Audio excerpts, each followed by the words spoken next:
ವಂಶದ ಬಳ್ಳಿ ನನ್ನಿಂದ ಹಬ್ಬಲು ಸಾಧ್ಯವಾಗಲಿಲ್ಲ. ನಮ್ಮ ವಂಶದ ಬಳ್ಳಿ ನಿನ್ನಿಂದ ಬೆಳಗಲಿಲ್ಲ ಅಂತ ಯಾಕೆ ಚಿಂತೆ ಮಾಡ್ತೀಯ? ಎಲ್ಲ ತಪ್ಪು ನಿಂದೆ ಅಂತ ಯಾಕೆ ಎಲ್ಲ ತಪ್ಪನ್ನು ನಿನ್ನ ಮೇಲೆ ಹಾಕ್ಕೊಳ್ತೀಯ? ಒಂದು ವೇಳೆ ಆ ತಪ್ಪು ನನ್ನದೇ ಯಾಕೆ ಆಗಿರಬಾರ್ದು? ನನ್ನ ತಪ್ಪಿನಿಂದಲೇ ಹುಟ್ಟಿದ ಮಕ್ಕಳೆಲ್ಲವೂ ಭೂಮಿಗಳಿದ್ದರೆ ಯಾಕೆ ಸತ್ತು ಹೋಗ್ತಿರಬಾರ್ದು? ಆ ತಪ್ಪು ನನ್ನದೇ ಯಾಕೆ ಆಗಿರಬಾರ್ದು? ಚೀಚಿ, ನಿಮ್ಮಿಂದ ತಪ್ಪಾಗೋದಕ್ಕೆ ಸಾಧ್ಯನಾ? ಜೀವನದುದ್ದಕ್ಕೂ ಬೇರೆಯವರಿಗೆ ಸಹಾಯ ಮಾಡ್ತಾ ಬಂದ ದೇವತಾ ಮನುಷ್ಯ ನೀವು. ಇಲ್ಲ ರೀ, ಈ ತಪ್ಪು ನನ್ನಿಂದಲೇ ಇರಬೇಕು. ತಪ್ಪು ಯಾರದೇ ಇರಲಿ ಸಾವಿತ್ರಿ. ಗಂಡ ಹೆಂಡರಿಬ್ಬರು ಬಾಳ ರಥದ ಜೋಡು ಚಕ್ರಗಳಿದ್ದಂತೆ ಯಾವ ಚಕ್ರಕ್ಕೆ ಪೆಟ್ಟಾದರೂ ಕುಂಠಿತವಾಗುವುದು ನಮ್ಮ ಬಾಳ ರಥ ತಾನೆ. ನಿನಗೆ ಮಕ್ಕಳಾಗಲಿಲ್ಲ ಆಗ್ಲಂತ ಯಾಕೆ ಸಂಕಟ ಪಡ್ತಾ ಇದೆಯಾ? ಊರಲ್ಲಿ ಸಾಕಷ್ಟು ಅನಾಥ ಮಕ್ಕಳಿದ್ದಾವೆ. ಅದರಲ್ಲಿ ಯಾವುದೋ ಒಂದು ಮಗುನ ದತ್ತು ತೆಗೆದುಕೊಳ್ಳಬಹುದಲ್ಲ? ಅದು ಬೇಡ. ನಿನ್ನ ಹೊಟ್ಟೆ ಮದುವೆಗಿಂತ ಹೆಚ್ಚಾಗಿ ಜೋಪಾನ ಮಾಡಿದ ನಿನ್ನ ಮೈದನ ರವಿ ಇಲ್ವೇ, ಅವನು ಮದುವೆ ಮಾಡಿ ಅವನ ಹೊಟ್ಟೆಯಲ್ಲಿ ಹುಟ್ಟಿದ ಮಗುವನ್ನ ಈ ತೊಟ್ಟಿಲಿಟ್ಟು ಜೋಗಳ ಆಡಬಹುದಲ್ಲ? ನಿಜ ರೀ. ಈಗ ನನಗೆ ಉಳಿದಿರೋ ಆಸೆ ಅಂದ್ರೆ ಅದೊಂದೇ. ಆದಷ್ಟು ಬೇಗ ರವಿಗೆ ಮದುವೆ ಮಾಡಿ ಅವ್ರ ಹೊಟ್ಟೆಯಲ್ಲಿ ಹುಟ್ಟೋ ಮಕ್ಕಳನ್ನಾದ್ರೂ ತೊಟ್ಟಿಲಿನಲ್ಲಿಟ್ಟು ಪಂಚತನದಿಂದ ಮುಕ್ತಿ ಪಡಿಬೇಕನ್ನೋದೇ ನನ್ನ ಆಸೆ. ನೋಡಿ, ಈ ಸತಿ ರವಿ ಬಂದ ತಕ್ಷಣ ಆದಷ್ಟು ಬೇಗ ಅವನ್ ಮದುವೆ ಮಾಡಿ ಮುಗಿಸ್ತಾರೆ. ಇವತ್ತೇ ಬರ್ತೀನಂತ ಫೋನ್ ಮಾಡಿದಾನೆ. ಬಂದ ತಕ್ಷಣ ಮದುವೆ ಮಾಡಿ ಮುಗಿಸ್ಬಿಡೋಣ. ಸಾವಿತ್ರಿ, ಇನ್ನೊಂದು ವಿಷಯ. ಬೀರಣ್ಣನ ಹೆಂಡತಿ ಮಲ್ಲಮ್ಮ ಎಲ್ಲಿವೆ? ಶಿವಮಾರ್ ಶೆಟ್ಟರ್ ದೌರ್ಜನ್ಯಕ್ಕೆ ಸಿಕ್ಕು ಸತ್ತು ಹೋಗ್ಬಿಟ್ಲಂತೆ. ಮಲ್ಲಮ್ಮ ಸತ್ತು ಹೋದ್ಲ? ಶೆಟ್ಟರ್ ಹತ್ರ ಬೀರಣ್ಣ ಸಾಲ ಮಾಡಿದಂತೆ. ಸಕಾಲಕ್ಕೆ ಸಾಲ ಕೊಟ್ಟಿಲ್ಲ. ಅದಕ್ಕೆ ಶೆಟ್ಟರು ಆಳುಗಳೆಲ್ಲ ಹೋಗಿ ಅವ್ರ ಮನೆ ಸಾಮಾನೆಲ್ಲ ಹೊರಗಾಕಿದ್ದಾರೆ. ಅವ್ರ ಹೆಂಡರು ಮಕ್ಕಳನ್ನೆಲ್ಲ ಹೊರಗಾಕಿದ್ದಾರೆ. ಮಲ್ಲಮ್ಮ ಮೊದಲೇ ಹಸಿ ಮಾಡ್ತಿ ತಂಡ ಗದ ನಡಿ ತನ್ನ ಪ್ರಾಣವನ್ನೇ ತೆತ್ತಿದ್ದಾಳೆ. ಶೆಟ್ರಿಗೆ ಯಾಕ್ರಿ ಬಡವ್ರ ಮೇಲೆ ಇಷ್ಟೊಂದು ಕೋಪ? ಅದವರು ಸ್ವಭಾವ. ಯಾರಿಗೇನ್ ಮಾಡ್ಲಿಕ್ಕೆ ಹೋಗುದಿಲ್ಲ. ನೋಡು, ಕಾಡಿನಲ್ಲಿ ಜಿಂಕೆ ಮಲದಂತ ಸಾಧು ಪ್ರಾಣಿಗಳಿರ್ತವೆ, ಹುಲಿ ಸಿಂಹಗಳಂತ ಕ್ರೂರ ಪ್ರಾಣಿಗಳು ಇರ್ತವೆ. ನಾವು ಅದ್ರ ತಂಟಿಗೆ ಹೋಗ್ಲಾರ್ದೆ ನಮ್ಮಷ್ಟಕ್ಕೆ ನಾವು ಜೀವನ ನೋಡು, ಶೆಟ್ರು ಸಾಲ ನಾನು ತೀರ್ಸ್ಕೊಂಡಿದ್ದೀನಿ. ಆ ತಾಯಿ ಅಂತ್ಯ ಸಂಸ್ಕಾರನೂ ಮಾಡ್ತೀವಿ. ಸಣ್ಣ ಸಣ್ಣ ಮಕ್ಕಳು ಮನೆ ಬಾಗಿಲಲ್ಲಿ ಕೂತ್ಕೊಂಡು ಕಣ್ಣೀರು ಹಾಕ್ತಾ ಇದ್ವು. ಅದು ನೋಡೋಕ್ಕಾಗಲಿಲ್ಲ. ಮನೇಲಿ ಏನಾದ್ರೂ ಅಡಿಗೆ ಉಳಿದಿದೆ ತೆಗೆದುಕೊಂಡು ಹೋಗಿ ಆ ಮಕ್ಳಿಗೆ ಕೊಟ್ಟು ಅವ್ರಿಗೆ ಸಮಾಧಾನ ಹೇಳ್ಬಾರ್ದು.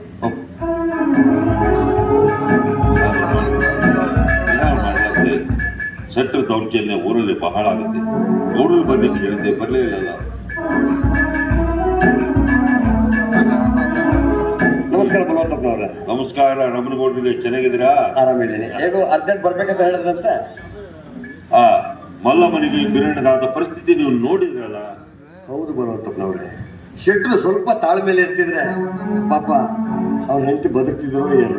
ಅವ್ರು ಬದುಕ್ತಿದ್ರು, ಅವ್ರು ಸಹಾಯ ತೋರಿಸ್ಬೇಕು. ಹಾಗೆ ಹೀಗಂತ ಊರಿನ ಹಿರಿಯರಾದ ನಾವೇ ಸುಮ್ಮನೆ ಕೊಟ್ಬಿಟ್ರೆ ಊರಿನ ಗತಿ ಏನು ನೋಡ್ರಿ? ಇವಾಗ ಏನ್ ಮಾಡ್ಬೇಕಂತೇಳಿ ನೀವೊಂದು ನಿರ್ಧಾರ ತಗೊಳ್ಳಿ ಬಲವಂತಪ್ಪನವ್ರೆ. ನಿಮ್ ಜೊತೆ ನಾವು ಸದಾ ಇರ್ತೀವಿ. ನಾವು ಊರಲ್ಲಿ ಒಂದು 10 ಜನ ಹಿರಿಯರು ಕೂಡ್ಕೊಂಡು ಊರಲ್ಲಿ ಒಂದು ಸಹಕಾರಿ ಸಂಘ ಅಂತ ಸ್ಥಾಪನೆ ಮಾಡೋದು. ಆ ಸಂಘದಿಂದ ಬಡವರಿಗೆ ಕಡಿಮೆ ಬಡ್ಡಿ ದರದಲ್ಲಿ ಸಾಲ ಕೊಡುವುದಲ್ಲದೆ ಬಡವರಿಗೆ ಬೇಕಾದಂಥ ಬೀಜ, ರಸಗೊಬ್ಬರ ಇದನ್ನೆಲ್ಲ ವಿತರಣೆ ಮಾಡೋದು. ಅಲ್ಲದೆ ರೈತರು ಬೆಳೀತಾರಲ್ಲ ಬೆಳೆನ ನಾವೇ ಒಂದು ರೇಟ್ ನಿಗದಿ ಮಾಡಿ ನಾವೇ ಖರೀದಿ ಮಾಡೋಣ. ಮಧ್ಯವರ್ತಿಗಳು ದಲ್ಲಾಳಿಗಳು ಇರಬಾರ್ದು. ನಾವೇ ಖರೀದಿ ಮಾಡಿ ನಾವೇ ಮತ್ತೆ ವಿತರಣೆ ಮಾಡೋಣ. ಇದಕ್ಕೆ ನೀವೇನಂತೀರಾ? ಇದು ಒಳ್ಳೆ ವಿಚಾರ. ಹಾಗಾದ್ರೆ ನಾನು ಈಗಲೇ ಹೋಗಿ ಒಂದು ಊರಿನ 4 ಗಣ್ಯ ವ್ಯಕ್ತಿಗಳನ್ನು ಭೇಟಿಯಾಗಿ ಪಂಚಾಯತಿನ ಒಂದು ಮೀಟಿಂಗ್ ಅರೇಂಜ್ ಮಾಡ್ತೀನಿ. ನೀವು ಸರಿಯಾದ ಟೈಮಿಗೆ ಅಲ್ಲಿಗೆ ಬಂದ್ಬಿಡಿ. ಸತ್ಯ ಬರ್ತೀನಿ. ನೀವು ನಡ್ರಿ. ಬರ್ತೀನಿ ಬಲಪ್ಪ. ಹೋಗ್ಬೇಡಿ. ನಿಮ್ಮ ಕಿರಾಣಿ ಅಂಗಡಿಗೆ ಒಂದು ದಾರಿ ಹುಡುಕ್ತೇನೆ ನಾನು. ಆ ಮಕ್ಕಳ ಗೋಳಾಟ ನೋಡಕ್ ಆಗ್ತಾ ಇಲ್ಲ ರೀ. ಕೊನೆಗೆ ಆ ಮಕ್ಕಳನ್ನ ನಾನೇ ಜೋಪಾನ ಮಾಡ್ತೀನಿ ಕೊಟ್ಬಿಡು ಅಂತ ವೀರಪ್ಪನ ಕೇಳ್ಬೇಕು ಅಂತ ಮಾಡಿದ್ದೆ. ಹೇಳ್ಬೇಕಾಯ್ತು. ಆದ್ರೆ ಹೆತ್ತ ಕರಡು ಎಲ್ಲಿ ಮನ್ಸಿಗೆ ನೋವು ಮಾಡ್ಕೊಳ್ತಾನೋ ಅಂತ ಬಂದ್ಬಿಟ್ಟೆ. ಮಕ್ಕಳಂದ್ರೆ ಎಷ್ಟೋ ಪ್ರೀತಿ ಅಭಿಮಾನ ನಿಮಗೆ. ಅಲ್ಲಿ ಯಾವ ಬರ್ತಾನಲ್ಲ, ಆದಷ್ಟು ಬೇಗ ಅವನು ಮದುವೆ ಮಾಡಿ ಅವನ ಹೊಟ್ಟೆಯಲ್ಲಿ ಹುಟ್ಟುವ ಮಗನ್ನ ಎತ್ತಾಡಿಸುವಂತೆ. ಯಾರು ಬೇಡ ಅಂತಾರೆ? ಬಂದು ಬಿಟ್ಟ ನೋಡು ರವಿ.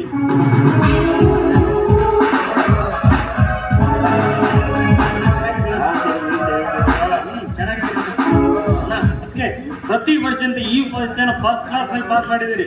ಇದಕ್ಕೆಲ್ಲ ನಿಮ್ಮ ಆಶೀರ್ವಾದನೇ ಕಾರಣ. ನಂದೇನ್ ಬಂತಪ್ಪ, ಪ್ರತಿ ವರ್ಷ ನೀನ್ ಹೇಗ್ ಪಾಸ್ ಆಗ್ತಿದ್ಯೋ ಈ ಸಲನೂ ಹಾಗೆ ಪಾಸ್ ಆಗಿದ್ಯಾ?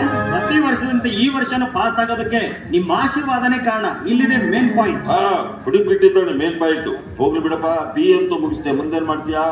ಎಮ್ಮೆ ಮಾಡ್ಕೊಂತೀನಣ್ಣ. ಎಮ್ಮೆ ಮಾಡ್ಕೊಳ್ತೀಯ? ಇನ್ಮೇಲೆ ಎಮ್ಮೆ ಕತ್ತೆ ಮಾಡ್ಕೊಂಡು ನೀನ್ ಗೋಳಾಡೋದ್ ಸಾಕು. ಒಂದ್ ಸುಂದರವಾದ ಹುಡುಗಿನ ನೋಡಿ ಮದುವೆ ಮಾಡ್ಕೊಂಡ್ಬಿಡು, ಅಷ್ಟೇ ಸಾಕು ನಮ್ಗೆ. ಏನಕ್ಕೆ ನೀವು ಯಾವಾಗ ನೋಡಿದ್ರು ತಮಾಷೆನ ಮಾತಾಡ್ತಾ ಇರ್ತೀರ. ತಮಾಷೆ ಮಾತಲ್ಪ. ನಿನ್ನತ್ತಿಗೆ ಬಹುದಿನದ ಮನದಾಳದ ಮಾತು. ನಿನ್ನತ್ತಿಗೆ ಒಂದಲ್ಲ, ಎರಡಲ್ಲ, 4 ಮಕ್ಕಳ ಹೆಸರು, ಒಂದು ಮಗು ಬದುಕಿ ಉಳಿಲಿಲ್ಲ. ಅದಕ್ಕೋಸ್ಕರ ನಿನ್ನ ಮದುವೆ ಮಾಡಿ ನಿನ್ನ ಹೊಟ್ಟೆಯಲ್ಲಿ ಹುಟ್ಟಿದ ಮಗುನ್ನ ಈ ತೊಟ್ಟಿಲಿಟ್ಟು ಜೋಗಳ ಹಾಡಬೇಕಂತ ಹೆಬ್ಬಯಕೆ ನಿನ್ನತ್ತಿಗೆ ಇದೆ. ಹೌದಾ? ಆ ದೇವರು ಅಕ್ಕೆಗೆ ಈ ವಿಚಾರದಲ್ಲಿ ತುಂಬಾ ದೊಡ್ಡ ಅನ್ಯಾಯ ಮಾಡಿದ್ದಾನೆ. ಓಕೆ, ಆದಷ್ಟು ಬೇಗ ನಿಮ್ಮ ಮದುವೆ ಮಾಡ್ಬೇಕಂತ ನಾವಿಬ್ರು ತೀರ್ಮಾನ ಮಾಡಿದೀವಿ. ಅಂದ್ರೆ ನಿಮ್ಮ ಅವಸರ ನೋಡಿದ್ರೆ ಆದಷ್ಟು ಬೇಗನೆ ನಾನು ಮದುವೆ ಮಾಡ್ಬೇಕಂತ ಇಬ್ರು ತೀರ್ಮಾನ ಮಾಡಿದ್ದೀರಿ. ಹುಡುಗಿನ ಹುಡುಕ್ಬಿಟ್ಟಿದೀವಿ. ಹುಡುಗಿನ ಹುಡುಕಿದ್ದೀರಾ? ಹೇಗಿದೆ ಹುಡುಗಿ? ಅಯ್ಯೋ, ನೋಡಕ್ ತುಂಬಾ ಸುಂದರವಾಗಿದ್ದಾಳೆ. ಹೌದಾ? ಕಣ್ಣ ಸ್ವಲ್ಪ ಹಿಂಗಿದೆ. ಹೇಳಿದೆ. ಇನ್ನು ಬಣ್ಣ ಭದ್ರಾವತಿ ಗೋಲ್ಡ್, ತೊಳೆದ ಕೆಂಡ ಒರಿಜಿನಲ್ ಬಣ್ಣ. ಓ, ಆಮೇಲೆ ಕೈ ಕಾಲು ಚೂರು ಹಿಂಗಿದೆ. ಸೊಟ್ಟ ಇನ್ನು ಹಲ್ಲು ಹಿಂಗಿದೆ. JCB ಸುಂಡಿ ಇರುತ್ತಲ್ಲ ಅದು. ಹಾ, ನೋಡಕ್ ಮಾತ್ರ ತುಂಬಾ ಚೆನ್ನಾಗಿದ್ದಾಳೆ. ಭಾಳ ಚೆನ್ನಾಗಿದೆ. ನಮಗಂತೂ ಒಪ್ಪಿಗೆ ಆಗಿದೆ. ನಮಗೂ ಇಷ್ಟ ಆದ್ಲು. ಇಷ್ಟ ಆಗಿದೆ. ಹಾಗಾದ್ರೆ ಅವಳು ನಾನು ಮದ್ವೆ ಆಗೋದಿಲ್ಲ. ಹಾ? ಅವಳು ಮದ್ವೆ ಆಗೋದ್ರೆ ನಾನು ಬ್ರಹ್ಮಚಾರಿ ಆಗಿದ್ ಬಿಡ್ತೀನಿ. ಏನೋ ಮದುವೆ ಆಗಲ್ಲ ಅಂತ ಹೇಳ್ತೀಯ ಅಂದ್ಮೇಲೆ ಕಾಲೇಜಲ್ಲಿ ಯಾವ್ದಾದ್ರು ಜೋಡ್ ಜೋಡಿ ಹುಡುಗಿ ನೋಡಿದೀನೋ? ಅದಕ್ಕೆ ನೋಡಕ್ಕೆ ಅಣ್ಣ ನಿಮ್ಮನ್ನ ಬಿಟ್ಟು ಜೋಡಿ ಹುಡುಗಿ ಬೇಕಂತ. ಏ, ಗಂಡ ಹೆಂಡತಿ ಇಬ್ರು ಮತ್ತೆ ಜಗಳ ಹಚ್ತೀಯನೋ? ನೀವೇ ಜೋಡಿ ಅಂದ್ರಿ. ಸುಮ್ಮನೆ ಹೇಳಿದಪ್ಪ. ನೋಡ, ನೀನ್ ಅಂತ ಹುಡುಗಿ ನಿನಗೆ ಮದುವೆ ಮಾಡ್ತೀನಿ. ನಿನಗೊಂದು ಮಾತು ಹೇಳ್ತೀನಿ, ಅಣ್ಣ ನಾನು ಇಂಥ ಹುಡುಗಿ ಪ್ರೀತಿ ಮಾಡ್ತೀನಿ ಅಂತ ಬೆಟ್ ಮಾಡಿ ತೋರಿಸು. ಎಂಥ ಪ್ರಸಂಗ ಬಂದ್ರು ಆ ಹುಡುಗಿ ಒಪ್ಪಿಸಿ ಅವಳ ಜೊತೆ ನೀನು ಮದುವೆ ಮಾಡ್ತೀನಿ ಅಂತ ನಿನಗೆ ಭಾಷೆ ಕೊಡ್ತೀನಿ. ಈ ಮಾತು ನಿಜ? ಖಂಡಿತ ನಿಜ. ಅದಕ್ಕೆ ನಿಜಾನ? ನಿಜ. ಅದಕ್ಕೆ ಅಣ್ಣ ನೀವು ಮನುಷ್ಯರಲ್ಲ. ಆ? ನಿಜವಾಗ್ಲೂ ನೀವು ಮನುಷ್ಯರಲ್ಲ. ಮತ್ತೇನು? ದೇವ್ರು ಹುಡುಗ. ಸರಿ ಬಾ, ದೇವಸ್ಥಾನಕ್ಕೆ ಹೋಗುವಂತ ಸ್ನಾನ ಮಾಡ್ಕೋ ಬಾ. ಈಗ ತಾನೇ ಬಂದಿದ್ದೀನಿ, ಕಾಫಿ ಕುಡಿತೀನಿ, ಸ್ವಲ್ಪ ರೆಸ್ಟ್ ಮಾಡ್ತೀನಿ, ಆಮೇಲೆ ದೇವಸ್ಥಾನಕ್ಕೆ ಹೋಗ್ತೀನಿ. ಮೊದ್ಲು ಬಿಟ್ಟೋಗ, ಆಮೇಲೆ ಪೇಟೋಗ. ಮೊದಲು ಪೇಟೊಬ್ಬ, ಆಮೇಲೆ ಬಿಟ್ಟೊಬ್ಬ. ಏನ್ ಕೆಟ್ಟೋಗಿದೆ ಅಂದ್ರೆ ಅವನು ಸ್ವಲ್ಪ ಹೇಳ್ರಿ ಅವ್ನಿಗೆ. ಏಯ್, ಅಷ್ಟೇ ಹೇಳ್ತಿದ್ದಾಳೆ. ದೇವಸ್ಥಾನಕ್ಕೆ ಹೋಗಿ ತೀರ್ಥ ಹತ್ತು ಕುಡಿ, ಆಮೇಲೆ ಕಾಫಿನ ಹತ್ತು ಕುಡಿ, ಅಂತ ಟೀ ಅನ್ನೋದು ಕುಡಿ. ಹೇಳದ್ ಕೇಳ. ಏಯ್, ಚಳಕ ಮಾಡಿ ದೇವಸ್ಥಾನಕ್ಕೆ ಹೋಗ, ಆಮೇಲೆ ಕಾಫಿ ಕುಡ್ಕೊಂಡು ಹೋಗು. ಏಯ್, ಈಗ ಚೇತನ್ ಕೆಟ್ಟ